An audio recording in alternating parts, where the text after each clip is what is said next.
బబులోను నుండి బయటకు రండి.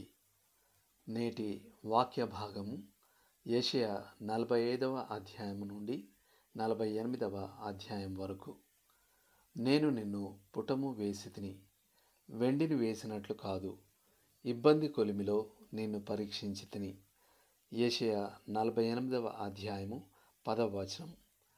బబులోను చెరలో యూదులు సౌఖ్యంగా ఉంటూ ఉదాసీనంగా మారిపోయారు. వారు ఇర్మియా సలహాను పాటించి ఇర్మియా 29వ అధ్యాయం 44వ వచనం. ఇళ్ళు కట్టుకున్నారు, తోటలు నాటారు, కుటుంబాలు ఏర్పరచుకున్నారు. కాబట్టి ఇప్పుడు మూటా ముల్లె సర్దుకొని వారు పవిత్ర భూమికి వెళ్ళడం సులభం కాదు. కానీ వారు ఆ ప్రదేశానికే చెందినవారు. అసలు మొదట వారు దేవునికి లోబడి ఉండుంటే వారు యుద్ధాన్ని కాక శాంతిని అనుభవించి ఉండేవారు. యెషయా 48వ అధ్యాయము 8 నుండి 19వ వచనం వరకు. అయితే అప్పటికి మరీ ఆలస్యమేం కాలేదు. వారిని శుద్ధి చేసి వారి భవిష్యత్ పని కొరకు సిద్ధం చేయడానికి ఆయన వారిని కొలిమిలో పెట్టాడు.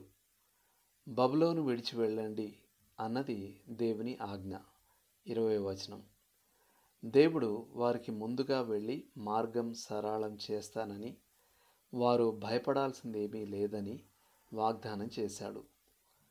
యూదులు వారి దేశానికి తిరిగి రావడానికి, దేవుడు వారి కొరకు గొప్ప నూతన కార్యాలు చేయడం చూడడం కొరకు ఎంతో ఆతృత కలిగి ఉండొచ్చని ఎవరైనా అనుకుంటారు. కానీ వారు దాస్యంలో ఉన్న భద్రతకు అలవాటు పడ్డారు. స్వాతంత్రంలో ఉండే సవాళ్లను మర్చిపోయారు. ఈనాటి సంఘం కూడా దానికున్న సౌఖ్య సంపదలతో ఉదాసీనంగా మారవచ్చు. మనం ఇక్కడ ఉన్నది సేవకులుగా తప్ప వినియోగదారులుగా లేక ప్రేక్షకులుగా కాదని గుర్తు చేయడానికి దేవుడు మనల్ని కొలిమిలో పెట్టాల్సి రావచ్చు. మీరు లోతుగా ఆలోచించాల్సిన విషయం. గతంలో ఎప్పుడు కొన్నిసార్లు మీరు మొదట దేవునికి లోబడి ఉంటే ఎంతో కష్టం తప్పి ఉండేది. ఆమేన్.